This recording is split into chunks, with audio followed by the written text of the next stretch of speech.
ಕರ್ನಾಟಕದ 2 ವಿಧಾನಸಭಾ ಕ್ಷೇತ್ರಗಳ ಉಪಚುನಾವಣೆಗೆ ದಿನಾಂಕ ಘೋಷಣೆಯಾಗಿದೆ. ಎಚ್ವೈ ಮೇಟಿ ಹಾಗೂ ಶಾಮನೂರು ಶಿವಶಂಕರಪ್ಪ ಅವರ ನಿಧನದಿಂದ ತೆರವಾಗಿರುವಂತಹ ಬಾಗಲಕೋಟೆ ಹಾಗೂ ದಾವಣಗೆರೆ ದಕ್ಷಿಣ ಕ್ಷೇತ್ರಕ್ಕೆ ಏಪ್ರಿಲ್ 9ರಂದು ಮತದಾನ ನಡೆಯಲಿದೆ. ಮೇ 4ರಂದು ಫಲಿತಾಂಶ ಪ್ರಕಟ ಮಾಡಲಾಗುತ್ತೆ. ಇನ್ನು ನಾಮಪತ್ರ ಸಲ್ಲಿಕೆಗೆ ಮಾರ್ಚ್ 23 ಕಡೇ ದಿನ. 8 by-elections also, that is Goa, Gujarat, Karnataka, Maharashtra, Nagaland and Tripura. The name of the constituencies are mentioned here and the reasons which will be circulated to you. And the schedule would be that the assembly constituencies for Goa, Karnataka, Nagaland and Tripura will be held. The polling will be held on 9th of April, and for the assembly constituencies of Gujarat and Maharashtra on 23rd. The counting shall be on 4th of May for all the cases. Davanagere ದಕ್ಷಿಣ ಉಪಚುನಾವಣೆ ಹಿನ್ನೆಲೆ ಬಣ ಬಡಿದಾಟ ಮರೆತು BJP ticket ಆಕಾಂಕ್ಷಿಗಳು ಒಂದಾಗಿದ್ದಾರೆ. Ticket ನೀಡೋ ವಿಚಾರವಾಗಿ ವಿನಯ್ ಕುಮಾರ್ ಹೆಸರು ಪ್ರಸ್ತಾಪ ಆಗ್ತಾ ಇದ್ದಂತೆ ರೇಣುಕಾಚಾರ್ಯ ಟೀಮ್ ಹಾಗೂ ಜಿಎಂ ಸಿದ್ದೇಶ್ವರ ಟೀಮ್ ಒಗ್ಗಟ್ಟಿನ ಮಂತ್ರ ಜಪಿಸಿದ್ದಾರೆ. ದಿಢೀರನೇ ದಾವಣಗೆರೆ ದಕ್ಷಿಣ ಬಿಜೆಪಿ ಟಿಕೆಟ್ ಆಕಾಂಕ್ಷಿಗಳು ಸುದ್ದಿಗೋಷ್ಠಿ ಮಾಡಿದ್ದಾರೆ. ಈ ವೇಳೆ ಯಾರಿಗೆ ಟಿಕೆಟ್ ಕೊಟ್ಟರು ನಾವೆಲ್ಲ ಒಂದಾಗಿ ಗೆಲ್ಲಿಸೋ ಪ್ರಾಮಾಣಿಕ ಪ್ರಯತ್ನ ಮಾಡ್ತೀವಿ ಅಂತ ಮಾಜಿ ಮೇಯರ್ ಅಜಯ್ ಕುಮಾರ್ ಹೇಳಿದ್ದಾರೆ. ನಾವೆಲ್ಲ ಒಗ್ಗಟ್ಟಾಗಿ ಈ ಚುನಾವಣೆಯಲ್ಲಿ ಯಾರಿಗೆ ಟಿಕೆಟ್ ಕೊಟ್ಟರು ನಾವು ಅವರಿಗೆ ದುಡಿದು ಗೆಲ್ಸೋದಕ್ಕೆ ತಯಾರಾಗಿದ್ದೇವೆ. ಯಾರೇ ಒಬ್ಬ ಸಣ್ಣ ಕಾರ್ಯಕರ್ತನಿಗೆ ಈ ಬಾರಿ ದಕ್ಷಿಣ ಕ್ಷೇತ್ರದಲ್ಲಿ ದುಡಿದಂಥ ಒಬ್ಬ ಕಾರ್ಯಕರ್ತನಿಗೆ ಟಿಕೆಟ್ ಕೊಟ್ಟರೆ ನಾವೆಲ್ಲರೂ ಸಹಿತ ತನು ಮನ ಧನ ಒಟ್ಟಾಗಿ ನಿಂತು ಈ ಬಾರಿ ದಕ್ಷಿಣ ಕ್ಷೇತ್ರವನ್ನು ನಾವು ಗೆಲ್ಲಿಸಿ ರಾಜ್ಯಕ್ಕೆ ಕಳಿಸ್ಕೊಡೋ ಅಂಥ ಒಂದು ಕೆಲಸವನ್ನು ನಾವೆಲ್ಲರೂ ಮಾಡ್ತೇವೆ. ಏಪ್ರಿಲ್ 9ಕ್ಕೆ ದಾವಣಗೆರೆ ದಕ್ಷಿಣ ವಿಧಾನಸಭಾ ಕ್ಷೇತ್ರದ ಉಪಚುನಾವಣೆ ನಡೆಯಲಿದೆ. ಕಾಂಗ್ರೆಸ್ ಪಕ್ಷದಲ್ಲಿ ಟಿಕೆಟ್ ಗೊಂದಲ ಇನ್ನೂ ಬಗೆಹರಿದಿಲ್ಲ. ಸಚಿವ ಎಸ್ಎಸ್ ಮಲ್ಲಿಕಾರ್ಜುನ್ ಮತ್ತು ಅಬ್ದುಲ್ ಜಬ್ಬಾರ್ ಮಧ್ಯೆ ಜಟಾಪಟಿ ನಡೀತಾ ಇದೆ. ಒಂದ್ ಕಡೆ ಅಲ್ಪಸಂಖ್ಯಾತ ಸಮುದಾಯಕ್ಕೆ ಟಿಕೆಟ್ ನೀಡುವಂತೆ ನಾಯಕರು ಪಟ್ಟನ್ನ ಹಿಡಿದಿದ್ದಾರೆ. ಮತ್ತೊಂದು ಕಡೆ ಸಚಿವ ಎಸ್ಎಸ್ ಮಲ್ಲಿಕಾರ್ಜುನ್ ಪುತ್ರ ಸಮರ್ಥ್ಗೆ ಟಿಕೆಟ್ ನೀಡೋದಕ್ಕೆ ಮನವಿ ಮಾಡಿದ್ದಾರೆ. ಬಿಜೆಪಿ ಜೊತೆ ಜಬ್ಬಾರ್ ಒಪ್ಪಂದ ಮಾಡಿಕೊಂಡಿದ್ದಾರೆ ಅಂತ ಸಚಿವ ಮಲ್ಲಿಕಾರ್ಜುನ್ ಬೆಂಬಲಿಗರು ಸಿಡಿದೆದ್ದಿದ್ದಾರೆ. ಎಂಎಲ್ಸಿ ಅಬ್ದುಲ್ ಜಬ್ಬಾರ್ ಹಾಗೂ ಎಸ್ಡಿಪಿಐ ಸೇರಿ ಬಿಜೆಪಿಗೆ ಬೆಂಬಲ ಮಾಡ್ತಿದ್ದಾರೆ ಅಂತ ಸಿಎಂಗೆ ದೂರನ್ನ ನೀಡಲಾಗಿದೆ. ಬಾಗಲಕೋಟೆ ಉಪಸಮರಕ್ಕೆ ಮುಹೂರ್ತ ಫಿಕ್ಸ್ ಆಗಿದೆ. ಕಾಂಗ್ರೆಸ್ ಬಿಜೆಪಿ ಪಕ್ಷಗಳಲ್ಲಿ ಸ್ಪರ್ಧೆ ಜೋರಾಗಿದೆ. ಎರಡೂ ಪಕ್ಷದಲ್ಲಿ ಅಭ್ಯರ್ಥಿ ಘೋಷಣೆಗೆ ತೆರೆಮರೆಯಲ್ಲಿ ಕಸರತ್ತು ನಡೀತಾ ಇದೆ. ಮುಂದಿನ 6 ದಿನಗಳಲ್ಲಿ ಅಭ್ಯರ್ಥಿ ಆಯ್ಕೆ ಮಾಡಲಾಗುತ್ತೆ. ಕಾಂಗ್ರೆಸ್ ಅಹಿಂದ ಹಾಗೂ ಲಿಂಗಾಯತ ಸಮುದಾಯವನ್ನು ಒಗ್ಗೂಡಿಸುವಲ್ಲಿ ತಂತ್ರ ರೂಪಿಸಿದೆ. ಇನ್ನು ಹಿಂದುಳಿದ ವರ್ಗದ ಕುರುಬ ಸಮುದಾಯಕ್ಕೆ ಟಿಕೆಟ್ ಹಾಗೂ ಅಹಿಂದ ಅಸ್ತ್ರದೊಂದಿಗೆ ಪ್ರಬಲ ಲಿಂಗಾಯತ ಸಮುದಾಯಕ್ಕೆ ಸ್ಥಾನಮಾನ ಕೊಡೋಕೆ ತಯಾರಿ ಮಾಡಲಾಗ್ತಾ ಇದೆ. ಅಭ್ಯರ್ಥಿ ಆಯ್ಕೆಗೂ ಮುನ್ನವೇ ನಿಗಮ ಮಂಡಳಿ ನೇಮಕ ಮಾಡಿ ಮೇಜರ್ ಸರ್ಜರಿ ಮಾಡಲಾಗಿದೆ. ಲಿಂಗಾಯತ ಸಮುದಾಯದ ಹಿರಿಯ ನಾಯಕನಿಗೆ ಪ್ರಕಾಶ್ ತಪಶೆಟ್ಟಿಗೆ ಬಿಟಿಡಿಎ ಅಧ್ಯಕ್ಷ ಸ್ಥಾನ ಕೊಡಲಾಗಿದೆ. ಕಾಂಗ್ರೆಸ್ನಲ್ಲಿ ಅಭ್ಯರ್ಥಿ ಆಯ್ಕೆಯೇ ಕಗ್ಗಂಟಾಗಿದೆ. 2ನೇ ಹಂತದ ಮುಖಂಡರ ಅಸಮಾಧಾನ ಶಮನಕ್ಕೆ ಪ್ರಯತ್ನ ಮುಂದುವರೆದಿದೆ. ಉಮೇಶ್ ಮೇಟಿ, ಮಲ್ಲಿಕಾರ್ಜುನ್ ಮೇಟಿ ಇಬ್ಬರಲ್ಲಿ ಕಾಂಗ್ರೆಸ್ ಅಭ್ಯರ್ಥಿ ಯಾರು ಅಂತ ಕಾಂಗ್ರೆಸ್ ಕಾರ್ಯಕರ್ತರಲ್ಲೇ ಕುತೂಹಲ ಮೂಡಿದೆ. ಬಿಜೆಪಿ ಜೆಡಿಎಸ್ ನಡುವೆ ಸಮನ್ವಯ ಸಭೆ ನಡೆದಿಲ್ಲ. ಬಿಜೆಪಿ ಟಿಕೆಟ್ ಯಾರಿಗೆ ಅನ್ನೋ ಗೊಂದಲ ಇನ್ನೂ ಹಾಗೆ ಇದೆ. ಕೇವಲ ಬಿಜೆಪಿಯಲ್ಲಿನ ಭಿನ್ನಮತ ಶಮನಕ್ಕೆ ಮಾತ್ರ ಪ್ರಯತ್ನ ಮಾಡಲಾಗ್ತಾ ಇದೆ. ಇನ್ನು ಬಹುತೇಕ ವೀರಣ್ಣ ಚರಂತಿಮಠ್ಗೆ ಟಿಕೆಟ್ ಸಿಗೋ ಸಾಧ್ಯತೆ ಇದೆ. ಪಿಎಚ್ ಪೂಜಾರಿ ಕೂಡ ವಿಶ್ವಾಸದೊಂದಿಗೆ ಚುನಾವಣೆ ಎದುರಿಸೋಕೆ ಸಿದ್ಧತೆ ನಡೆಸಿದ್ದಾರೆ. ಉಪಚುನಾವಣೆಗೆ ದಿನಾಂಕ ನಿಗದಿಯಾಗ್ತಾ ಇದ್ದಂಗೆ ಇಂದಿನಿಂದಲೇ ನೀತಿ ಸಂಹಿತೆ ಜಾರಿಯಾಗಿದೆ. ಹಿನ್ನೆಲೆಯಲ್ಲಿ ಸರ್ಕಾರದ ಯೋಜನೆಗಳ ಕುರಿತಾದಂತಹ ಬ್ಯಾನರ್ಗಳನ್ನು ತೆರವು ಮಾಡಲಾಗ್ತಾ ಇದೆ. ಬಾಗಲಕೋಟೆ ನಗರದ ಹಲವೆಡೆ ಸರ್ಕಾರದ ಯೋಜನೆಗಳ ಕುರಿತಾದ ಬ್ಯಾನರ್ ಹಾಕಲಾಗಿತ್ತು. ಸದ್ಯ ನಗರಸಭೆ ವತಿಯಿಂದ ಬ್ಯಾನರ್ಗಳನ್ನು ತೆರವು ಮಾಡಲಾಗ್ತಾ ಇದೆ.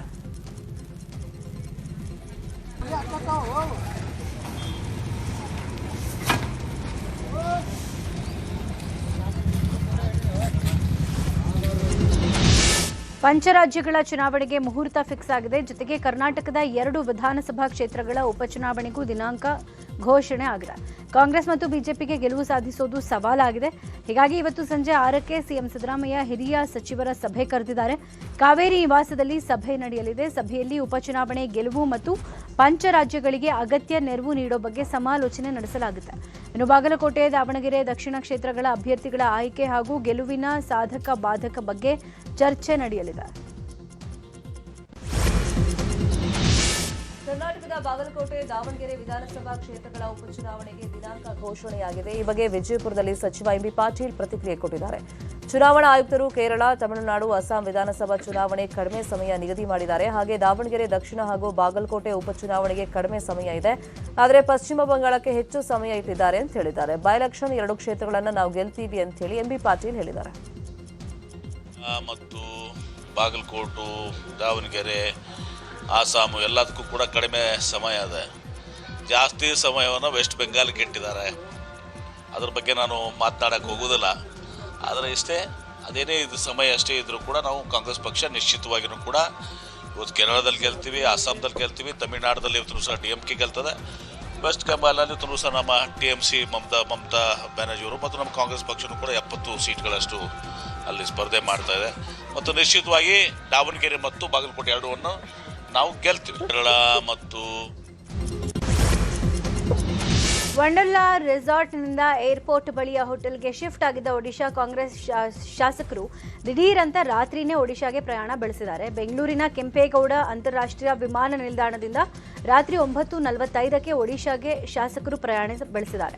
ಇವತ್ತು ಬೆಳಗ್ಗೆ 7:45ಕ್ಕೆ ಹೊರಡಬೇಕಾಗಿದ್ದ ಶಾಸಕರು ನಿನ್ನೆ ರಾತ್ರಿನೇ ಇದ್ದಕ್ಕಿದ್ದಂಗೆ ಟಿಕೆಟ್ ಬುಕ್ ಮಾಡಿಕೊಂಡು ಹೊರಟಿದ್ದಾರೆ. ಇನ್ನು ಆಪರೇಷನ್ ಕಮಲ ಆರೋಪ ಮಾಡಿದ ಶಾಸಕರು 5 ಕೋಟಿ ಆಮಿಷದ ಚೆಕ್ ಕೂಡ ಪ್ರದರ್ಶನ ಮಾಡಿದ್ದಾರೆ. ತುಮಕೂರಿನ ಸಂತೆ ಮಾವತ್ತೂರು ವ್ಯವಸಾಯ ಸೇವಾ ಸಹಕಾರ ಸಂಘ ಚುನಾವಣೆಯಲ್ಲಿ ಅಕ್ರಮದ ಆರೋಪ ಕೇಳಿಬಂದಿದೆ. ಸುನಿಲ್ ಅಕ್ರಮ ಎಸಗಿದ್ದಾರೆ ಅಂತ ಹೇಳಿ ಆರೋಪ ಚುನಾವಣಾಧಿಕಾರಿ ಮೇಲೆ ಕೇಳಿಬಂದಿದೆ. ಮತದಾನದ ನಡುವೆ ಚುನಾವಣಾಧಿಕಾರಿ ಸುನಿಲ್ ಒಂದಷ್ಟು ಮತಪತ್ರಗಳನ್ನು ಮತಪೆಟ್ಟಿಗೆಗೆ ಹಾಕಿದ್ದಾರಂತೆ. ಮತಗಟ್ಟೆಯಿಂದ ಹೊರಗಡೆ ಮತಪತ್ರಗಳನ್ನು ನೀಡಿದ ಹಿನ್ನೆಲೆಯಲ್ಲಿ ಜೆಡಿಎಸ್ ಕಾರ್ಯಕರ್ತರು ಸಾಕ್ಷಿ ಸಮೇತ ಹಿಡಿದಿದ್ದಾರೆ. ಈ ವೇಳೆ ಕಾಂಗ್ರೆಸ್ ಬೆಂಬಲಿತ ಅಭ್ಯರ್ಥಿಗಳಿಗೆ ಮತ ಹಾಕಿದ್ದ ಮತಪತ್ರಗಳು ಪತ್ತೆಯಾಗಿವೆ. ಸುದ್ದಿ ತಿಳಿದು ಸ್ಥಳಕ್ಕೆ ಆಗಮಿಸಿದಂತ ಎಎಸ್ಪಿ ಪುರುಷೋತ್ತಮ್ ಸುನಿಲ್ನನ್ನ ವಶಕ್ಕೆ ಪಡೆದಿದ್ದಾರೆ. ಕೂಡಲೇ ಸಹಕಾರ ಇಲಾಖೆ ಅಧಿಕಾರಿಗಳು ಚುನಾವಣೆಯನ್ನ ರದ್ದು ಮಾಡಿದ್ದಾರೆ. ಈ ಕೃತ್ಯದ ಹಿಂದೆ ಪ್ರಭಾವಿಗಳ ಕೈವಾಡ ಇದೆ ಅಂತ ಆರೋಪ ಕೇಳಿಬಂದಿದೆ. ಚುನಾವಣೆ ನಡೆದಂಥ ಸಂದರ್ಭದಲ್ಲಿ ಕಳ್ಳ ಮತದಾನ ಅಧಿಕಾರಿ ಏನೋ ಅವನ ಅಯೋಗ್ಯ ಒಬ್ಬ ಸುನಿಲ್ ಅಂತ ಚುನಾವಣಾಧಿಕಾರಿಗೆ ಅಪಾಯಿಂಟ್ ಮಾಡಿದ್ರು. ಇದು ಅಪಾಯಿಂಟ್ ಮಾಡಿಸ್ಕೊಂಬಂದಿದ್ದು ಶಾಸಕರ ಕುಮ್ಮಕ್ಕು ಸರ್ಕಾರ ಇದೆ ಅಂದ್ಬಿಟ್ಟು ಶಾಸಕರು ಮಾಡಬಾರ್ದು ಅನಾಚಾರಗಳನ್ನ ತಾಲೂಕಲ್ಲಿ ಮಾಡ್ಲಿಕ್ಕೆ ಕೊಟ್ಟಿರುವಂಥದ್ದು.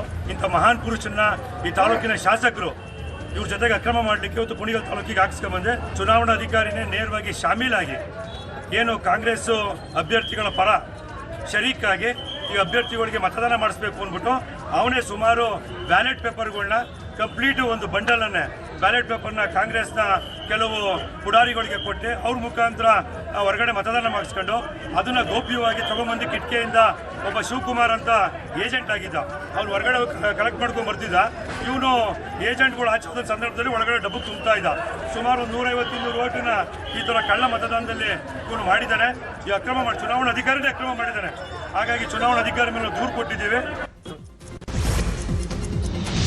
ರಾಜ್ಯಾದ್ಯಂತ ಕಮರ್ಷಿಯಲ್ LPG ಪೂರೈಕೆಯಲ್ಲಿ ವ್ಯತ್ಯಯ ಆಗಿ ಭಾರೀ ಸಮಸ್ಯೆಯಾಗಿದೆ. ಹಲವು ಕಡೆಗಳಲ್ಲಿ ಅನೇಕ ಹೋಟೆಲ್ಗಳನ್ನು ಮುಚ್ಚಲಾಗಿದೆ.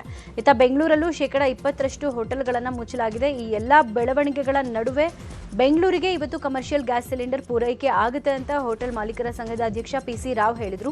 20% ಸಿಲಿಂಡರ್ ಇವತ್ತು ಪೂರೈಕೆ ಆಗೋ ಸಾಧ್ಯತೆ ಇದೆ ಅಂತ ಭರವಸೆ ಕೊಟ್ಟಿದ್ದಾರೆ. ಆದರೆ ಇದು ಎಷ್ಟರ ಮಟ್ಟಿಗೆ ಸಾಕಾಗುತ್ತೆ ಅನ್ನೋ ಪ್ರಶ್ನೆ ಉದ್ಭವಿಸಿದೆ. ಒಂದ್ ವೇಳೆ ನಿರೀಕ್ಷಿತ ಮಟ್ಟದಲ್ಲಿ ಹೋಟೆಲ್ಗಳಿಗೆ ಸಿಲಿಂಡರ್ ಪೂರೈಕೆ ಆದರೆ ಬೀಗ ಬಿದ್ದಿರೋ ಹೋಟೆಲ್ಗಳು ಓಪನ್ ಆಗೋ ಸಾಧ್ಯತೆ ಇದೆ. ಇಲ್ವಾದ್ರೆ ಈಗಿರುವಂತೆಯೇ ಸಮಸ್ಯೆ ಮುಂದುವರಿಯುತ್ತೆ ಅಂತ ಹೇಳಲಾಗ್ತಾ ಇದೆ. ಇಸ್ರೇಲ್ ಇರಾನ್ ದೇಶಗಳ ನಡುವಿನ ಯುದ್ಧವು ಮುಗಿಯೋ ಲಕ್ಷಣಗಳು ಕಾಣಿಸ್ತಾ ಇಲ್ಲ. ಇದರ ನೇರ ಪರಿಣಾಮ ಭಾರತವೂ ಸೇರಿದಂತೆ ವಿವಿಧ ರಾಷ್ಟ್ರಗಳ ಮೇಲಾಗ್ತಾ ಇದೆ. ಬೆಂಗಳೂರಿನ ಹೋಟೆಲ್ಗಳಲ್ಲಿ ವಾಣಿಜ್ಯ ಗ್ಯಾಸ್ ಸಿಲಿಂಡರ್ನ ಕೊರತೆಯಿಂದಾಗಿ ಮೆನುಗಳು ಚೇಂಜ್ ಆಗ್ತಾ ಇದ್ರೆ ಇನ್ನೂ ಕೆಲವು ಕಡೆ ಹೋಟೆಲ್ಗಳ ಊಟದ ಬೆಲೆ ಭಾರೀ ಹೆಚ್ಚಳವಾಗಿದೆ. ಮತ್ತೆ ಕೆಲ ಹೋಟೆಲ್ಗಳು ಬಂದ್ ಆಗಿವೆ. ದೊಡ್ಡ ಹೋಟೆಲ್ಗಳಲ್ಲಿ ಮೆನು ಚೇಂಜ್ ಮಾಡಿ ನಡೆಸಲಾಗ್ತಾ ಇದೆ. ಆದರೆ ಗ್ಯಾಸ್ ಬರೆ ಎಳೆದಿರೋದು ಸಣ್ಣ ಹಾಗೂ ಬೀದಿ ಬದಿಯ ಹೋಟೆಲ್ ಮಾಲೀಕರಿಗೆ ಗ್ಯಾಸ್ ಇಲ್ಲದೆ ಹೋಟೆಲ್ ಮುಚ್ಚಿಬಿಟ್ಟಿದ್ದಾರೆ. ಇದರ ಮೇಲೆ ಜೀವನ ಸಾಗಿಸ್ತಾ ಇದ್ದವರು ಈಗ ಬೀದಿ ಪಾಲಾಗುವಂತ ಪರಿಸ್ಥಿತಿ ಬಂದಿದೆ. ಹೋಟೆಲ್ಗಳಷ್ಟೇ ಅಲ್ಲ, ಪಿಜಿಗಳಲ್ಲೂ ಅಡುಗೆ ಸೇವೆಗೆ ತೊಂದರೆ ಉಂಟಾಗಿದೆ. ಈ ಸಮಸ್ಯೆ ವಿದ್ಯಾರ್ಥಿಗಳು ಹಾಗೂ ಪಿಜಿಗಳಲ್ಲಿ ವಾಸಿಸುವಂತ ಉದ್ಯೋಗಿಗಳಿಗೆ ನೇರ ಪರಿಣಾಮ ಬೀರಿದೆ. ಜಿಲ್ಲೆಗಳಲ್ಲೂ ಗ್ಯಾಸ್ ಇಲ್ಲದೆ ಹೋಟೆಲ್ ಮಾಲೀಕರು ಪರದಾಡ್ತಾ ಇದ್ದಾರೆ. ಮಂಗಳೂರಲ್ಲಿ ಹೋಟೆಲ್ ಮಾಲೀಕರು ಮೆನುವಿನಿಂದ ದೋಸೆ ಕಟ್ ಮಾಡೋಕೆ ನಿರ್ಧಾರ ಮಾಡಿದ್ದಾರೆ. ಇನ್ನು ಕೆಲವು ಐಟಂಗಳನ್ನು ಮಾತ್ರ ಮಾಡೋಕೆ ನಿರ್ಧಾರ ಮಾಡಲಾಗಿದೆ. ಮಂಗಳೂರು ಸಿಟಿಯಲ್ಲಿ ಸೌದೆ ಒಲೆ ಬಳಸಿ ಅಡುಗೆ ಮಾಡೋಕೆ ಕಷ್ಟ, ಹೀಗಾಗಿ ನಾವು ಬೇರೆ ಕಡೆ ಅಡುಗೆ ಮಾಡಿ ತರ್ತಾ ಇದ್ದೀವಿ. ಹೀಗೆ ಮುಂದುವರೆದ್ರೆ ಹೋಟೆಲ್ ನಡೆಸೋದೇ ಕಷ್ಟ ಅಂತ ಮಾಲೀಕರು ಹೇಳ್ತಿದ್ದಾರೆ. ಇತ್ತ ರಾಯಚೂರಲ್ಲೂ ಗ್ಯಾಸ್ ಸಿಲಿಂಡರ್ ಸಿಗದೆ ಸಮಸ್ಯೆ ಆಗಿದೆ. ಈಗಾಗಲೇ ಹೆಚ್ಚು ಗ್ಯಾಸ್ ಬಳಕೆ ಆಗೋ ಫಾಸ್ಟ್ ಫುಡ್ಗಳಿಗೆ ಕೊಡಲಾಗಿದೆ. ಉಪ್ಪಿಟ್ಟು, ಅವಲಕ್ಕಿ, ಇಡ್ಲಿ, ವಡಾ ಮಾತ್ರ ಹೋಟೆಲ್ಗಳಲ್ಲಿ ನೀಡಲಾಗ್ತಾ ಇದೆ. ಇನ್ನು ವೆರೈಟಿ ಇಲ್ಲದ ಕಾರಣ ಗ್ರಾಹಕರ ಸಂಖ್ಯೆ ಇಳಿಮುಖವಾಗಿದೆ. ಹುಬ್ಬಳ್ಳಿಯಲ್ಲೂ ಕೂಡ ಮೆನು ಕಟ್ ಆಗಿದೆ. ಕೆಲವು ಹೋಟೆಲ್ಗಳಲ್ಲಿ ಸೀಮಿತ ತಿಂಡಿಗಳನ್ನು ಮಾತ್ರ ಇಡಲಾಗಿದೆ. ಗ್ಯಾಸ್ ಹೆಚ್ಚು ಬಳಕೆ ಹಾಗೂ ತಿಂಡಿ ಪೂರೈಕೆ ತಯಾರಿಕೆಯನ್ನು ತಾತ್ಕಾಲಿಕವಾಗಿ ಸ್ಥಗಿತ ಮಾಡಲಾಗಿದೆ. ಗದಗ್ನ ಬೀರೇಶ್ವರ ಪುಣ್ಯಾಶ್ರಮದಲ್ಲೂ ಗ್ಯಾಸ್ ಸಮಸ್ಯೆ ಆಗ್ತಾ ಇದೆ. ಅಂಧ ಅನಾಥ ಮಕ್ಕಳ ಪ್ರಸಾದಕ್ಕೆ ತೊಂದರೆ ಆಗ್ತಾ ಇದೆ. ನಿತ್ಯ 3,000 ರಿಂದ 4,000 ಜನರಿಗೆ ಮಠದಲ್ಲಿ ಪ್ರಸಾದದ ವ್ಯವಸ್ಥೆ ಇರ್ತಾ ಇತ್ತು. ಗ್ಯಾಸ್ ಸಮಸ್ಯೆಯಿಂದ ಮಠ ಸೌದೆ ಒಲೆಯ ಮೊರೆ ಹೋಗಿದೆ. ಚಿಕ್ಕಮಗಳೂರಲ್ಲಿ ಆಟೋ ಗ್ಯಾಸ್ ಪೂರೈಕೆಯಲ್ಲಿ ವ್ಯತ್ಯಯ ಆಗಿದೆ. ಆಟೋ ಗ್ಯಾಸ್ಗಾಗಿ ಚಾಲಕರು ಸಾಲುಗಟ್ಟಿ ನಿಂತಿದ್ದಾರೆ. ತೇಗೂರು ಗೇಟ್ ಪಾರ್ವತಿಪುರ ಬಳಿ ಇರೋ ಗ್ಯಾಸ್ ಬಂಕ್ ಮುಂದೆ ಆಟೋಗಳು ಸಾಲುಗಟ್ಟಿ ನಿಂತಿದ್ದಾರೆ. ಇತ್ತ ದಾವಣಗೆರೆಯಲ್ಲಿ 5 ಆಟೋ ಎಲ್ಪಿಜಿ ಸ್ಟೇಷನ್ ಪೈಕಿ 2 ಈಗಾಗಲೇ ಕ್ಲೋಸ್ ಆಗಿದೆ. ಆಟೋ ಎಲ್ಪಿಜಿ ಗ್ಯಾಸ್ ಸಿಗದೆ ಚಾಲಕರು ಪರದಾಡ್ತಾ ಇದ್ದಾರೆ. ಆಟೋ ಸಿಲಿಂಡರ್ ದರ ಕೂಡ 75 ರಿಂದ 80 ರೂಪಾಯಿಗೆ ಏರಿಕೆ ಆಗಿದೆ. ಇರಾನ್ ಇಸ್ರೇಲ್ ಯುದ್ಧದ ಪರಿಣಾಮದಿಂದ ದೇಶದಲ್ಲಿ ಸಿಲಿಂಡರ್ ಕೊರತೆ ಉಂಟಾಗಿದೆ. ಕರ್ನಾಟಕದಲ್ಲೂ ಸಿಲಿಂಡರ್ ಅಭಾವ ಸೃಷ್ಟಿಯಾಗಿದ್ದು ಬೀದಿ ಬದಿಯ ವ್ಯಾಪಾರಿಗಳಿಗೂ ಅದರ ಬಿಸಿ ತಟ್ಟಿದೆ. ಮೈಸೂರಲ್ಲಿ ಗೋಬಿ ಮಂಚೂರಿ ಮಾಡೋ ವೇಳೆ ಗ್ಯಾಸ್ ಖಾಲಿಯಾಗ್ಬಿಟ್ಟಿದೆ. ಹೀಗಾಗಿ ಸೌದೆ ಒಲೆಯಲ್ಲಿ ಗೋಬಿ ಮಂಚೂರಿ ಮಾಡಿ ಗ್ರಾಹಕರಿಗೆ ನೀಡಲಾಗಿದೆ. ಮುಂದಿನ ದಿನಗಳಲ್ಲಿ ಗ್ಯಾಸ್ ಕೊರತೆ ಮತ್ತಷ್ಟು ಹೆಚ್ಚಾದರೆ ಬೀದಿ ಬದಿಯ ವ್ಯಾಪಾರಿಗಳ ಜೀವನಕ್ಕೆ ಸಂಕಷ್ಟ ಎದುರಾಗಲಿದೆ. ಇತ್ತ ಸೌದೆ ಬೆಲೆಯೂ ಜಾಸ್ತಿಯಾಗಿದ್ದು ಜೀವನ ನಡೆಸೋದು ಕಷ್ಟ ಆಗುತ್ತೆ ಅಂತೇಳಿ ವ್ಯಾಪಾರಿಗಳು ತಮ್ಮ ಅಳಲನ್ನು ತೋಡ್ಕೊಂಡಿದ್ದಾರೆ. ಮಧ್ಯಪ್ರಾಚ್ಯ ರಾಷ್ಟ್ರಗಳಲ್ಲಿ ಯುದ್ಧದ ಬಿಸಿ ಧಾರವಾಡದಲ್ಲಿ ಹಾಸ್ಟೆಲ್ ವಿದ್ಯಾರ್ಥಿಗಳಿಗೆ ತಟ್ಟಿದೆ. ಸಿಲಿಂಡರ್ ಅಭಾವದಿಂದಾಗಿ ವಸತಿ ನಿಲಯದ ವಿದ್ಯಾರ್ಥಿನಿಯರಿಗೆ ಮೆನು ಪ್ರಕಾರ ಊಟ ವಿತರಿಸ್ತಾ ಇಲ್ಲ ಅನ್ನೋ ಆರೋಪ ಕೇಳಿಬಂದಿದೆ. ಡಿ ದೇವರಾಜ ಅರಸು ಸ್ನಾತಕೋತ್ತರ ಬಾಲಕಿಯರ ಹಾಸ್ಟೆಲ್ನ ವಾರ್ಡನ್ ವಿರುದ್ಧ ಆರೋಪ ಕೇಳಿಬಂದಿದೆ. ಹಾಸ್ಟೆಲ್ನಲ್ಲಿ ಸಿಲಿಂಡರ್ ಇದ್ರೂ ಕೂಡ ಅನ್ನ ಸಾಂಬಾರ್ ಮಾತ್ರ ಕೊಡ್ತಾ ಇದ್ದಾರೆ. ಕನಿಷ್ಠ ಚಪಾತಿ ಆದರೂ ಮಾಡಿಕೊಡ್ಬೇಕು ಅಂತ ವಿದ್ಯಾರ್ಥಿನಿಯರು ಬೇಡಿಕೆ ಇಟ್ಟಿದ್ದಾರೆ. ಇನ್ನು ಸಿಲಿಂಡರ್ ಕೊರತೆ ನೆಪ ಹೇಳಿ ಅನ್ನ ಸಾಂಬಾರ್ ಕೊಡ್ತಾ ಇದ್ದಾರೆ ಅಂತ ಹಾಸ್ಟೆಲ್ ಸಿಬ್ಬಂದಿಯ ವಿರುದ್ಧ ವಿದ್ಯಾರ್ಥಿನಿಯರು ಕಿಡಿಕಾರಿದ್ದಾರೆ. ನಮ್ಗೆ ಸರಿಯಾಗಿ ಊಟ ಮೆನು ಪ್ರಕಾರ ಪ್ರೊವೈಡ್ ಆಗತ್ತಿಲ್ಲ. ಬರೀ ರೈಸ್ ಸಾಂಬಾರ್ ಕೊಡತ್ತಾರ. ಓಕೆ, ಗ್ಯಾಸ್ ಪ್ರಾಬ್ಲಮ್ ಐತಿ, ರೈಸ್ ಸಾಂಬಾರ್ ಕೊಡ್ತಾರ. ಅದನ್ನು ಕ್ವಾಲಿಟಿ ರೈಸ್ ಏನು ಕೊಡತ್ತಿಲ್ಲ. ಅವು ಅನ್ನ ಕುದ್ದಿರಂಗಿಲ್ಲ. ಸಾರು ಒಂದ್ ಕಡೆ, ನೀರ್ ಒಂದ್ ಕಡೆ. ಇದು ಮೆನುದಾಗ ಐತಿ ಏನು ಸಾಂಬಾರು, ಬೇಳೆ ಮಿಶ್ರಿತ ಸಾರು ಮತ್ತು ತರಕಾರಿ ಪಲ್ಯ ಇದೆಲ್ಲ ಇರ್ತೈತಿ. ಅದೇನು ಇಲ್ಲ ಇಲ್ಲಿ ಈಗ ಸದ್ಯಕ್ಕೆ. ನಮಗ ಅದನ್ನ ಕೊಡಾತಿಲ್ರಿ. ಕೇಳಿದ್ರೆ ಗ್ಯಾಸ್ ಪ್ರಾಬ್ಲಮ್ ಐತಿ ಅದಂತಾರ. ಗ್ಯಾಸ್ ಪ್ರಾಬ್ಲಮ್ ಐತಿ ಇಲ್ಲ ಅನ್ನೋದಿಲ್ಲ. ಮತ್ತೆ ಬಹಳ ಗ್ಯಾಸೇ ಇಲ್ಲ ಹಂಗಂತಾರ. ಮತ್ತೆ ನಿನ್ನೆ ಸ್ಟೇಟ್ಮೆಂಟ್ ಬಂದೈತಿ ನ್ಯೂಸ್ ಪೇಪರ್ ಒಳಗೆ ಏನೈತಿ, ಹುಬ್ಳಿ ಧಾರವಾಡ ಸಮಾಜ ಕಲ್ಯಾಣ ಇಲಾಖೆ ಒಳಗ ಚಲೋತಗೆ ಗ್ಯಾಸ್ ಪ್ರೊವೈಡ್ ಆಗತ್ತಾವ, ಏನೂ ತೊಂದರೆ ಇಲ್ಲ ಅಂತ ಅವ್ರು ಸ್ಟೇಟ್ಮೆಂಟ್ ಕೊಡ್ತಾರ. ಇಲ್ಲಂತಾರ ಇವ್ರೇನು ಇಲ್ಲ, ನಾವ್ ಹೆಂಗ್ ಅಡಿಗೆ ಮಾಡ್ಬೇಕು, ಬೆಳಗ್ಗೆ ಮೆನು ಪ್ರಕಾರ ಅಡಿಗೆ ಕೊಟ್ಟಿಲ್ಲ ರೀ ಅವ್ರು. LPG ಪ್ರಾಬ್ಲಮ್ ಆಗೈತಿ ಅಂತ ಹೇಳಿ ಬರೀ ಅನ್ನ ಸಾಂಬಾರ್ ಮಾತ್ರ ಕೊಡ್ತಿದ್ದಾರೆ. ನಾವು ನಮ್ಮ ಮ್ಯಾಮಿಗೆ ಫೋನ್ ಕೇಳಿದಾಗ ಅವ್ರು ಏನಂದ್ರು, ಇಲ್ಲ ನಿಮ್ಗೆ ಗ್ಯಾಸ್ ಪ್ರಾಬ್ಲಮ್ ಆಗೈತಿ, ಅದಕ್ಕೆ ಈಗ ಅನ್ನ ಸಾರು ಅಷ್ಟೇ ಮಾಡ್ಕೊಡ್ತೀವಿ. ಮೆನು ಪ್ರಕಾರ ಹೋದ್ರೆ ಒಂದು ಎಷ್ಟು ದಿನ ಆಗುತ್ತೋ ಅಷ್ಟು ದಿನ ಸಿಲಿಂಡರ್ನ ಯೂಸ್ ಮಾಡ್ಕೊಡ್ರಿ. ಅದು ಈ ಸಿಲಿಂಡರ್ ಏನಾದರೂ ಖಾಲಿ ಆತಂದ್ರೆ ಹಾಸ್ಟೆಲ್ ಕ್ಲೋಸ್ ಮಾಡಬೇಕಾಗುತ್ತೆ, ನೀವೆಲ್ಲ ಊರಿಗೆ ಹೋಗ್ಬೇಕಾಗುತ್ತೆ ನೋಡ್ರಿ. ಮತ್ತೆ ಮಧ್ಯಾಹ್ನ ಕಾಳು ಪಲ್ಯ ಮತ್ತೆ 2 ಥರದ ಚಪಾತಿ, ಅನ್ನ ಸಾಂಬಾರ್ ಕೊಡ್ತಿದ್ವಿ. ನೈಟು 2 ಥರದ ಚಪಾತಿ ಮತ್ತೆ ತರಕಾರಿ ಪಲ್ಯ, ರೈಸ್ ಸಾಂಬಾರ್ನೇ ಕೊಡ್ತಿದ್ವಿ. ಈಗ ಬರೀ ಅನ್ನ ಸಾರುನೇ ಮಾಡ್ತಿದ್ದಾರೆ. ಆಮೇಲೆ ನಮ್ಗೆ ಡಬ್ಬಿ ಒಯ್ಬೇಕು, ಬಾಕ್ಸ್ ಒಯ್ಬೇಕು ಅಂದ್ರೂ ಪ್ರಾಬ್ಲಮ್ ಆಗತ್ತೆ. ನಮ್ಗೆ ಶಿವಮೊಗ್ಗದಲ್ಲಿ ಬೇಕರಿ ಉದ್ಯಮಕ್ಕೂ ಗ್ಯಾಸ್ ಸಿಲಿಂಡರ್ ಬಿಸಿ ತಟ್ಟಿದೆ. ಗ್ಯಾಸ್ ಸಿಲಿಂಡರ್ ಇಲ್ಲದೆ ಬೇಕರಿಯಲ್ಲಿ ತಿಂಡಿ ತಿನಿಸುಗಳನ್ನು ಮಾಡೋದಕ್ಕೆ ಪರದಾಡುವಂಥ ಪರಿಸ್ಥಿತಿ. ಒಂದು ಕಡೆ ಯುಗಾದಿ ಹಬ್ಬ, ಮತ್ತೊಂದು ಕಡೆ ಸಿಲಿಂಡರ್ ಕೊರತೆಯಿಂದ ಸಿಹಿ ತಿಂಡಿಗಳನ್ನು ಮಾಡೋಕ್ಕಾಗದೆ ಬೇಕರಿ ಮಾಲೀಕರು ಸಂಕಷ್ಟವನ್ನು ಎದುರಿಸುವಂತಾಗಿದೆ. ಕೂಡಲೇ ನಮ್ಮ ಸಮಸ್ಯೆ ಬಗೆಹರಿಸಬೇಕು ಅಂತೇಳಿ ಬೇಕರಿ ಉದ್ಯಮಿಗಳು ಮನವಿ ಮಾಡಿದ್ದಾರೆ. ಇದು ಒಂದು ನಮ್ಮ ಮನೆಗಳಿಗೂ ಕೂಡ ಗ್ಯಾಸ್ ಸಿಗ್ತಾ ಇಲ್ಲ ಅನ್ನೋದು ಒಂದು ಪ್ರಾಬ್ಲಮ್. ಆದರೆ ಇನ್ನೊಂದು ಹೊರಗಡೆ ಅಂದರೆ ಬಿಸ್ನೆಸ್ಗಳು ಏನಿದ್ದಾವೆ, ಹೋಟೆಲ್ ಆಗಿರ್ಬೋದು, ಬೇಕರಿ ಆಗಿರ್ಬೋದು, ಸ್ವೀಟ್ ಅಂಗಡಿಗಳಾಗಿರ್ಬೋದು, ಸೊ ಇವ್ರುಗಳಿಗೆ ಗ್ಯಾಸಿನ ಸ್ಕೇರ್ಸಿಟಿ ಇದ್ದೇ ಇದೆ. ಸೊ ಇದು ಸಿಗ್ತಾ ಇಲ್ಲ ಅನ್ನೋ ಕಾರಣದಿಂದ ಬೆಲೆಗಳು ಏನಾಗ್ತಾ ಇದೆ ಅಂತ ಹೇಳಿದ್ರೆ ಜಾಸ್ತಿ ಆಗ್ತಾ ಇದೆ. ಸೊ ಈಗ ನಾವು ನೋಡೋದಾದರೆ ಈ ಗ್ಯಾಸ್ ಸಿಗ್ತಾ ಇಲ್ಲ ಅಂತ ಹೇಳಿ ಬಂದಾಗ ಅದು ನೆಕ್ಸ್ಟ್ ಫೈನಲಿ ಬರೋದು ಕನ್ಸ್ಯೂಮರ್ ಮೇಲೆ, ಅಂದರೆ final user of the goods ಯಾರಾಗಿರ್ತಾರೆ ಸೊ ಅವ್ರ ಮೇಲೇ ಇದು ಬರುತ್ತೆ. ಆ ರೀತಿ ನಾವು ನೋಡಿದಾಗ ಎಲ್ಲ ಬೆಲೆಗಳು ಕೂಡ ಗ್ಯಾಸಿನ ರೀಸನಿಂದ ಜಾಸ್ತಿ ಆಗಿರೋದು ನಾವು ನೋಡ್ತಾ ಇದ್ದೀವಿ. ಇದು ಮಧ್ಯಪ್ರಾಚ್ಯ ಯುದ್ಧ ಹಿನ್ನೆಲೆ ದೇಶದೆಲ್ಲೆಡೆ ಗ್ಯಾಸ್, ಪೆಟ್ರೋಲ್, ಡೀಸೆಲ್ ಅಭಾವ ಎದುರಾಗಿದೆ ಅನ್ನೋ ಕೃತಕ ಅಭಾವ ಸೃಷ್ಟಿಸೋ ಪ್ರಯತ್ನ ಕೆಲವರಿಂದ ನಡೀತಾ ಇದೆ. ಕೆಲ ಏಜೆನ್ಸಿಗಳು ಅನಧಿಕೃತವಾಗಿ ಸ್ಟಾಕ್ ಇಟ್ಕೊಳ್ತಾ ಇದ್ದಾರೆ. ಕೆಲವರು ಲಭ್ಯತೆ ಇದ್ರೂ ಅದನ್ನ ಅಕ್ರಮವಾಗಿ ಸ್ಟಾಕ್ ಮಾಡಿಟ್ಕೊಂಡು ಗ್ರಾಹಕರಿಗೆ ಕೊಡದೆ ಹೆಚ್ಚು ಬೆಲೆಗೆ ಕಾಳಸಂತೆಯಲ್ಲಿ ಮಾರಾಟ ಮಾಡ್ತಾ ಇದ್ದಾರೆ. ಇಂಥ ಕಾಳಸಂತೆಕೋರರ ಬಗ್ಗೆ ನಿಮ್ಮ ಗಮನಕ್ಕೆ ಬಂದರೆ, ನೀವು ಇಂಥ ಕಾಳಸಂತೆಕೋರರ ಕೃತ್ಯವನ್ನ ಕಂಡ್ರೆ ತಕ್ಷಣ ವಿಡಿಯೋ ಮಾಡಿ ನ್ಯೂಸ್ 18 ಕನ್ನಡಕ್ಕೆ ಕಳಿಸಿ. ನಾವು ಅದನ್ನ ಸಂಬಂಧಪಟ್ಟ ಇಲಾಖೆಗೆ ತಲುಪಿಸೋ ಕಾರ್ಯ ಮಾಡ್ತೀವಿ. ನ್ಯೂಸ್ 18 ಜೊತೆ ಕೈ ಜೋಡಿಸಿ ಕೃತಕ ಅಭಾವ ಸೃಷ್ಟಿ ಆಗೋದನ್ನ ತಪ್ಪಿಸಿ. ಇದು ನ್ಯೂಸ್ 18 ಕಳಕಳಿ. ಗ್ಯಾಸ್, ಪೆಟ್ರೋಲ್, ಅಡುಗೆ ಎಣ್ಣೆ ಅನಧಿಕೃತವಾಗಿ ಸ್ಟಾಕ್ ಮಾಡ್ತಿದ್ದಾರಾ? ಕಾಳಸಂತೆಯಲ್ಲಿ ಮಾರಾಟ ಮಾಡ್ತಿದ್ದಾರಾ? ಕೃತಕ ಅಭಾವ ಸೃಷ್ಟಿ ಮಾಡ್ತಿದ್ದಾರೆ. ಅಕ್ರಮ ವೀರರ ವಿರುದ್ಧ ನ್ಯೂಸ್ 18 ಸಮರ. ವಿಡಿಯೋ ಮಾಡಿ 6304923023ಕ್ಕೆ ಕಳುಹಿಸಿ. ಬನ್ನಿ, ಕಾಳ ಸಂತೆಕೋರರಿಗೆ ಬ್ರೇಕ್ ಹಾಕೋಣ. ಇದು ನ್ಯೂಸ್ 18 ಕಳಕಳಿ. ರಾಜ್ಯಾದ್ಯಂತ ಎಲ್ಪಿಜಿ ಗ್ಯಾಸ್ ಸಿಲಿಂಡರ್ ಕೊರತೆ ಉಂಟಾಗಿದೆ. ಸಿಲಿಂಡರ್ ಅಕ್ರಮ ಸಂಬಂಧ ರಾಜ್ಯದಲ್ಲಿ 5ಕ್ಕೂ ಹೆಚ್ಚು ಪ್ರಕರಣ ದಾಖಲಾಗಿದೆ. ರಾಜ್ಯಾದ್ಯಂತ ಆಹಾರ ಇಲಾಖೆಯಿಂದ ದೂರು ದಾಖಲಾಗದ ಹಿನ್ನೆಲೆಯಲ್ಲಿ ಸ್ಥಳೀಯ ಪೊಲೀಸ್ ಠಾಣೆಯಲ್ಲಿ ಎಫ್ಐಆರ್ ದಾಖಲಾಗ್ತಾ ಇದೆ. ಬೆಂಗಳೂರಲ್ಲಿ 3, ದಾವಣಗೆರೆ ಹಾಗೂ ಕೆಜಿಎಫ್ನಲ್ಲಿ ತಲಾ 1 ಪ್ರಕರಣ ದಾಖಲಾಗಿದೆ. ಬೆಂಗಳೂರಿನ ಕೆಂಗೇರಿ, ಚಿಕ್ಕಜಾಲ, ಪೀಣ್ಯ ಠಾಣೆಯಲ್ಲಿ ಎಫ್ಐಆರ್ ಆಗಿದೆ. ಇತ್ತ ದಾವಣಗೆರೆಯ ಆರ್ಎಂಸಿ ಯಾರ್ಡ್ ಮತ್ತು ಕೆಜಿಎಫ್ನ ಆಂಡರ್ಸನ್ ಪೇಟೆಯಲ್ಲಿ ಪ್ರಕರಣ ದಾಖಲಾಗಿದೆ. ಇನ್ನು ಮನೆಯಲ್ಲಿನ ಸಿಲಿಂಡರ್ಗಳನ್ನು ಉದ್ಯಮಗಳಿಗೆ ಬಳಕೆ ಮಾಡ್ತಾ ಇದ್ದವರ ವಿರುದ್ಧವೂ ಎಫ್ಐಆರ್ ದಾಖಲಾಗಿದೆ. ಯಾದಗಿರಿ, ರಾಯಚೂರು, ಧಾರವಾಡ, ಬೆಳಗಾವಿ, ಚಿಕ್ಕಮಗಳೂರಲ್ಲಿ ಕೇಸ್ ಆಗಿದೆ. ಬೆಂಗಳೂರಿನ ಚಿನ್ನಸ್ವಾಮಿ ಕ್ರೀಡಾಂಗಣದಲ್ಲಿ ಐಪಿಎಲ್ ಪಂದ್ಯಗಳು ನಿಗದಿಯಾಗಿವೆ. ಇನ್ನು ಇವತ್ತು ಸರ್ಕಾರ ಮಹತ್ವದ ಮೀಟಿಂಗ್ ಕರೆದಿದ್ದು ಇವತ್ತೇ ಐಪಿಎಲ್ ಪಂದ್ಯಗಳಿಗೆ ಸರ್ಕಾರ ಗ್ರೀನ್ ಸಿಗ್ನಲ್ ಕೊಡೋ ಸಾಧ್ಯತೆ ಇದೆ. ಚಿನ್ನಸ್ವಾಮಿ ಸ್ಟೇಡಿಯಂನಲ್ಲಿ ಐಪಿಎಲ್ ಅಂತಾರಾಷ್ಟ್ರೀಯ ಪಂದ್ಯಗಳನ್ನು ನಡೆಸೋಕೆ ಕಳೆದ ತಿಂಗಳು ಕರ್ನಾಟಕ ರಾಜ್ಯ ಕ್ರಿಕೆಟ್ ಸಂಸ್ಥೆಗೆ ಸರ್ಕಾರ ಷರತ್ತುಬದ್ಧ ಅನುಮತಿ ಕೊಟ್ಟು ಕ್ರೀಡಾಂಗಣದಲ್ಲಿ ಕೆಲವು ಕಾಮಗಾರಿ ನಡೆಸೋಕೆ ಹೇಳಿತ್ತು. ಸದ್ಯ ಈ ಎಲ್ಲಾ ಕಾಮಗಾರಿ ಪೂರ್ಣಗೊಂಡಿದೆ. ಶುಕ್ರವಾರ ತಜ್ಞರ ಸಮಿತಿ ಕ್ರೀಡಾಂಗಣಕ್ಕೆ ಭೇಟಿ ನೀಡಿ ಪರಿಶೀಲನೆ ನಡೆಸಿದೆ. ಸದ್ಯ ಮೊದಲ ಹಂತದ ಕಾಮಗಾರಿ ಪೂರ್ಣಗೊಂಡಿರುವ ಹಿನ್ನೆಲೆ ಇವತ್ತೇ ಸರ್ಕಾರ ಪಂದ್ಯಕ್ಕೆ ಅನುಮತಿ ಕೊಡೋ ಸಾಧ್ಯತೆ ಇದೆ. ಹುಬ್ಬಳ್ಳಿಯಲ್ಲಿ ಯುವಕನೋರ್ವ ಬಾಲಕಿಯನ್ನ ಗರ್ಭಿಣಿ ಮಾಡಿರುವಂತಹ ಆರೋಪ ಕೇಳಿಬಂದಿದೆ. ಈ ಸಂಬಂಧ ಯುವಕನ ಮೇಲೆ ಹಳೆ ಹುಬ್ಬಳ್ಳಿ ಪೊಲೀಸ್ ಠಾಣೆಯಲ್ಲಿ ಪ್ರಕರಣ ದಾಖಲಾಗಿದೆ. ಬಾಲಕಿಗೆ ಮಗು ಕೂಡ ಜನಿಸಿದೆ ಎನ್ನಲಾಗಿದೆ. ಬಾಲಕಿ ಮೇಲೆ ಲೈಂಗಿಕ ದೌರ್ಜನ್ಯ ಎಸಗಿದ್ದ ಆರೋಪಿ ಆಕೆಗೆ ಜನಿಸಿದ ಮಗುವನ್ನ ಆಕೆಗೆ ನೀಡಿಲ್ಲ ಅಂತಾನೂ ಆರೋಪ ಇದೆ. ಜೊತೆಗೆ ಮಗುವಿನ ತಾಯಿ ಹೆಸರು ನಮೂದಿಸುವ ಜಾಗದಲ್ಲಿ ಬೇರೆ ಹೆಸರಾಕಿ ಜನನ ಪ್ರಮಾಣ ಪತ್ರ ಪಡೆದಿದ್ದಾನೆ ಅಂತ ದೂರಿನಲ್ಲಿ ತಿಳಿಸಲಾಗಿದೆ. ಈ ಬಗ್ಗೆ ಪ್ರಕರಣ ದಾಖಲು ಮಾಡಿಕೊಂಡಿರುವಂತಹ ಹಳೆ ಹುಬ್ಬಳ್ಳಿ ಠಾಣೆ ಪೊಲೀಸರು ತನಿಖೆಯನ್ನ ಕೈಗೊಂಡಿದ್ದಾರೆ. ಕೊಪ್ಪಳದಲ್ಲಿ ರೈತರು ಹೋರಾಟ ಮುಂದುವರೆಸಿದ್ದಾರೆ. ಬಲ್ಡೋಟ ಕಾರ್ಖಾನೆ ಆರಂಭಿಸಿ ಇಲ್ಲವೇ ಭೂಮಿ ಕಳ್ಕೊಂಡ ರೈತರಿಗೆ ಉದ್ಯೋಗ ಕೊಡಿ ಅಂತ ಪ್ರತಿಭಟನಾಕಾರರು ಆಗ್ರಹಿಸಿದ್ದಾರೆ. ಈ ಹೋರಾಟ ಕಾರ್ಖಾನೆಯ ಪರವಾಗಿ ನಡೀತಾ ಇದೆ. ಮಹಿಳೆಯರಿಗೆ ಮಹಿಳಾ ದಿನಾಚರಣೆ ಅಂತ ತಪ್ಪು ಮಾಹಿತಿ ಕೊಟ್ಟು ಹೋರಾಟಕ್ಕೆ ಕರ್ಕೊಂಡು ಬಂದಿದ್ರಂತೆ. ಈ ಬಗ್ಗೆ ತಿಳಿದ ಬಳಿಕ ನಾವ್ಯಾರೂ ಕಾರ್ಖಾನೆ ಪರವಾಗಿ ಇಲ್ಲ ಅಂತ ಹಾಲವರ್ತಿ ರೈತ ಮಹಿಳೆಯರು ಹೇಳಿದ್ದಾರೆ. ಹುಣಸೇಕಟ್ಟೆ ಗ್ರಾಮದ ಶಾಲೆಯಲ್ಲಿ ನಾಗರಹಾವು ಕಚ್ಚಿ ಆಸ್ಪತ್ರೆಗೆ ದಾಖಲಾದ ವಿದ್ಯಾರ್ಥಿನಿ ಮತ್ತು ವಿದ್ಯಾರ್ಥಿನಿಯ ಜೀವ ಉಳಿಸಿದ ಶಿಕ್ಷಕರನ್ನ ಶಾಸಕ ರಘುಮೂರ್ತಿ ಭೇಟಿಯಾಗಿ ಆರೋಗ್ಯ ವಿಚಾರಿಸಿದ್ದಾರೆ. ಚಿತ್ರದುರ್ಗ ತಾಲೂಕಿನ ಹುಣಸೇಕಟ್ಟೆ ಗ್ರಾಮದ ಸರ್ಕಾರಿ ಹಿರಿಯ ಪ್ರಾಥಮಿಕ ಶಾಲೆಯ 1ನೇ ತರಗತಿ ವಿದ್ಯಾರ್ಥಿನಿ ಸೃಷ್ಟಿ ಎಂಬ ವಿದ್ಯಾರ್ಥಿಗೆ ನಾಗರಹಾವು ಕಚ್ಚಿತು. ಕೂಡಲೇ ವಿದ್ಯಾರ್ಥಿನಿಗೆ ಪ್ರಥಮ ಚಿಕಿತ್ಸೆ ನೀಡಿದಂತ ಶಿಕ್ಷಕ ವಿದ್ಯಾರ್ಥಿನಿಯ ಜೀವವನ್ನು ಉಳಿಸಿದರು.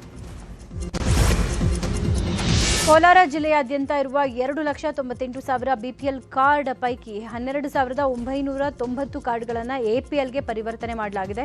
ಆಹಾರ ಇಲಾಖೆ ಮಾನದಂಡಗಳನ್ನು ಪಾಲಿಸದೆ ಕಾರ್ಡ್ಗಳನ್ನು ಪರಿವರ್ತಿಸಿದ್ದಾರೆ ಅಂತ ಆರೋಪ ಕೇಳಿಬಂದಿದೆ. ಸಿಟಿ ಹೊಸೂರು ಗ್ರಾಮದಲ್ಲಿ 50ಕ್ಕೂ ಹೆಚ್ಚು ಬಿಪಿಎಲ್ ಕಾರ್ಡ್ಗಳನ್ನು ಎಪಿಎಲ್ ಆಗಿ ಪರಿವರ್ತನೆ ಮಾಡಿದ್ದು, ಆದರೆ 50 ಕಾರ್ಡ್ಗಳ ಪೈಕಿ 40 ಮಂದಿ ಬಡವರೇ ಇದ್ದಾರೆ. ಆದರೂ ಕಾರ್ಡ್ ರದ್ದಾಗಿ ಬಡವರು ತೊಂದರೆಗೆ ಸಿಲುಕಿದ್ದಾರೆ ಅಂತ ಕಾಂಗ್ರೆಸ್ ಮುಖಂಡ ಮುರಳೀಗೌಡ ಕಿಡಿಕಾರಿದ್ದಾರೆ. ಸಾಹಿತಿ ಬಾನು ಮುಷ್ತಾಕ್ ಚಪ್ಪಲಿ ಹಾಕೊಂಡೇ ಅಂಬೇಡ್ಕರ್ ಪುತ್ಥಳಿಗೆ ಮಾಲಾರ್ಪಣೆ ಮಾಡಿದ್ರು. ಸದ್ಯ ಈ ವಿಚಾರ ಭಾರೀ ಆಕ್ರೋಶಕ್ಕೆ ಕಾರಣವಾಗಿತ್ತು. ಈ ಕುರಿತಂತೆ ಶ್ರೀರಾಮ್ ಸೇನೆ ಮುಖ್ಯಸ್ಥ ಪ್ರಮೋದ್ ಮುತಾಲಿಕ್ ಪ್ರತಿಕ್ರಿಯೆಯನ್ನು ಕೊಟ್ಟಿದ್ದು, ಬಾನು ಮುಷ್ತಾಕ್ ಅಂಬೇಡ್ಕರ್ಗೆ ಅಪಮಾನ ಮಾಡಿದ್ದಾರೆ ಅಂತ ಹೇಳಿದ್ರು. ಚಪ್ಪಲಿ ನಮ್ಮ ದೇವರು ಅಂತ ಬಾನು ಹೇಳಿದ್ದಾರೆ. ಸಂವಿಧಾನ ಶಿಲ್ಪಿಗೆ ಅಪಮಾನ ಮಾಡಬೇಡಿ. ಬಾನು ಅವರ ಈ ರೀತಿಯ ವರ್ತನೆಗೆ ಕಾಂಗ್ರೆಸ್ ಸರ್ಕಾರ ಕಾರಣ ಅಂತ ಮುತಾಲಿಕ್ ಆರೋಪ ಮಾಡಿದ್ದಾರೆ. ಪುತ್ತೂರಲ್ಲಿ 50 ಕೋಟಿ ರೂಪಾಯಿ ವೆಚ್ಚದಲ್ಲಿ ಒಳಚರಂಡಿ ಯೋಜನೆ ಮಾಡೋಕೆ ನಿರ್ಧಾರ ಮಾಡಲಾಗಿದೆ. ಇದಕ್ಕಾಗಿ ವಿದೇಶಿ ಕಂಪನಿಯೊಂದಿಗೆ ಒಪ್ಪಂದ ಮಾಡಿಕೊಳ್ಳಲಾಗಿದೆ. ಮೊದಲ ಹಂತದಲ್ಲಿ 20 ಕೋಟಿ ರೂಪಾಯಿ ಕಾಮಗಾರಿ ಕಾರ್ಯರೂಪಕ್ಕೆ ಬರಲಿದೆ ಅಂತ ಶಾಸಕ ಅಶೋಕ್ ಕುಮಾರ್ ರೈ ತಿಳಿಸಿದ್ದಾರೆ. ಪುತ್ತೂರು ನಗರದ ಬನ್ನೂರು ಡಂಪಿಂಗ್ ಯಾರ್ಡ್ನಲ್ಲಿ ಕಾರ್ಯಾರಂಭಗೊಂಡ ಕಂಪ್ರೆಸ್ಡ್ ಬಯೋಗ್ಯಾಸ್ ಘಟಕ ಉದ್ಘಾಟಿಸಲಾಗಿದೆ. ಬಳಿಕ ಮಾತನಾಡಿ, ಕಸವನ್ನ ಸಿಕ್ಕಲ್ಲಿ ಬಿಸಾಡಬಾರದು, ನಗರ ಸ್ವಚ್ಛತೆ ಅತ್ಯಂತ ಮುಖ್ಯ. ಈ ವಿಚಾರದಲ್ಲಿ ನಾಗರಿಕರಲ್ಲಿ ಜಾಗೃತಿ ಇರೋದು ಅಗತ್ಯ ಅಂತ ಕಿವಿ ಮಾತು ಹೇಳಿದರು. ಯಾದಗಿರಿಯ ನಾರಾಯಣಪುರ ಜಲಾಶಯದಿಂದ ಏಕದಂಡೆ ಕಾಲುವೆಗೆ ಏಪ್ರಿಲ್ 15ರವರೆಗೂ ನೀರನ್ನು ಹರಿಸುವಂತೆ ಕರ್ನಾಟಕ ರಾಜ್ಯ ರೈತ ಸಂಘ ಹಾಗೂ ಹಸಿರು ಸೇನೆ ವಿನಂತಿಯನ್ನು ಮಾಡಿಕೊಂಡಿದೆ. ಕೃಷ್ಣಾ ಕಾಡಾ ನೀರು ಸಲಹಾ ಸಮಿತಿ ಏಪ್ರಿಲ್ 3ರವರೆಗೂ ಕಾಲುವೆಯಲ್ಲಿ ನೀರು ಹರಿಸಲು ಸೂಚಿಸಿದೆ. ಆದರೆ ರೈತರು ಬೆಳೆದಂತ ಸಜ್ಜೆ, ಶೇಂಗಾ, ಗೋಧಿ, ಭತ್ತ, ಜೋಳ ಸೇರಿದಂತೆ ಇತ್ಯಾದಿ ಬೆಳೆಗಳು ಹಾನಿಯಾಗುವಂತಹ ಭೀತಿ ಇದೆ. ಹೀಗಾಗಿ ಏಪ್ರಿಲ್ ತಿಂಗಳಲ್ಲಿ ಈ ಎಲ್ಲಾ ಬೇಳೆ ಕಾಳು ಕಟ್ಟುವಂತಹ ಹಂತದಲ್ಲಿ ಇರ್ತವೆ. ಇದೇ ವೇಳೆ ನೀರು ನಿಲ್ಲಿಸಿದರೆ ರೈತರಿಗೆ ಭಾರೀ ನಷ್ಟ ಉಂಟಾಗುವಂತ ಸಾಧ್ಯತೆ ಇದೆ. ಹೀಗಾಗಿ ರೈತರ ಕಷ್ಟವನ್ನ ಅರಿತುಕೊಂಡು ಕೃಷ್ಣಾ ಕಾಡಾ ನೀರು ಸಲಹಾ ಸಮಿತಿ ಏಪ್ರಿಲ್ 15ರವರೆಗೂ ನೀರನ್ನು ಹರಿಸಬೇಕು. ಇಲ್ಲದಿದ್ದರೆ ಹುಣಸಗಿ ತಾಲೂಕಿನ ರೈತರೆಲ್ಲರೂ ಸೇರಿ ನಾರಾಯಣಪುರ ಕಚೇರಿ ಎದುರು ಹೋರಾಟ ಮಾಡ್ತೀವಿ ಅಂತ ಹೇಳಿ ಎಚ್ಚರಿಕೆ ಕೊಟ್ಟಿದ್ದಾರೆ. ಬೀದರ್ನ ಔರಾದ್ ತಾಲೂಕಿನ ಯನಗುಂದ ಗ್ರಾಮದ ಬಳಿ 3 ಕೋಟಿ ವೆಚ್ಚದಲ್ಲಿ ಸೇತುವೆ ನಿರ್ಮಾಣ ಕಾಮಗಾರಿ ನಡೀತಾ ಇದೆ. ಕಾಮಗಾರಿ ಸ್ಥಳಕ್ಕೆ ಶಾಸಕ ಪ್ರಭು ಚೌಹಾಣ್ ಭೇಟಿ ನೀಡಿ ಪರಿಶೀಲನೆ ನಡೆಸಿದರು. ಈ ವೇಳೆ ಮಾತನಾಡಿದ ಚೌಹಾಣ್, ಮಹಾರಾಷ್ಟ್ರ ಗಡಿಯಿಂದ ಚಿಂತಾಕಿ, ಖಾಶೆಂಪುರ, ಯನಗುಂದ, ಮಮದಾಪುರ, ಔರಾದ್ ಜನರಿಗೆ ಸಂಪರ್ಕ ಕಲ್ಪಿಸೋ ಪ್ರಮುಖ ರಸ್ತೆ ಇದು. ಕಾಮಗಾರಿ ಅಂದಾಜು ಪ್ರಕ್ರಿಯೆಯಲ್ಲಿರುವಂತೆ ಸೇತುವೆ ನಿರ್ಮಾಣ ಆಗಬೇಕು. ಕಬ್ಬಿಣದ ಬಳಕೆ, ಸಿಮೆಂಟ್ ಹಾಗೂ ಮತ್ತಿತರೆ ಸಲಕರಣೆಗಳನ್ನು ಸರಿಯಾದ ಪ್ರಮಾಣದಲ್ಲಿ ಬಳಕೆ ಮಾಡಬೇಕು ಹಾಗೂ ಗುಣಮಟ್ಟದ ವಿಷಯದಲ್ಲಿ ಲೋಪ ಕಾಣಿಸಿದರೆ ಯಾವುದೇ ಕಾರಣಕ್ಕೂ ಸಹಿಸೋದಿಲ್ಲ ಅಂತ ಗುತ್ತಿಗೆದಾರರಿಗೆ ಎಚ್ಚರಿಕೆ ಕೊಟ್ಟರು. ವಿಜಯಪುರದ ಕೆಸಿ ಮಾರ್ಕೆಟ್ನಲ್ಲಿ ರಂಜಾನ್ ಇಫ್ತಾರ್ ಕೂಟ ಆಯೋಜನೆ ಮಾಡಲಾಗಿತ್ತು. ಇಫ್ತಾರ್ ಕೂಟದಲ್ಲಿ ಸಚಿವ ಎಂಬಿ ಪಾಟೀಲ್, ಧರ್ಮಗುರು ತನ್ವೀರ, ಪೀರಾ, ಹಾಸ್ಮಿ ಸೇರಿದಂತೆ ಮುಸ್ಲಿಂ ಮುಖಂಡರು ಪಾಲ್ಗೊಂಡಿದ್ದರು. ಯುಗಾದಿ ಹಾಗೂ ರಂಜಾನ್ ಒಟ್ಟಿಗೆ ಬಂದಿವೆ. ಹಿಂದೂ ಮುಸ್ಲಿಮರು ಭಾವೈಕ್ಯತೆಯಿಂದ ಹಬ್ಬ ಆಚರಿಸೋಣ ಅಂತೇಳಿ ಎಂಬಿ ಪಾಟೀಲ್ ಹೇಳಿದರು.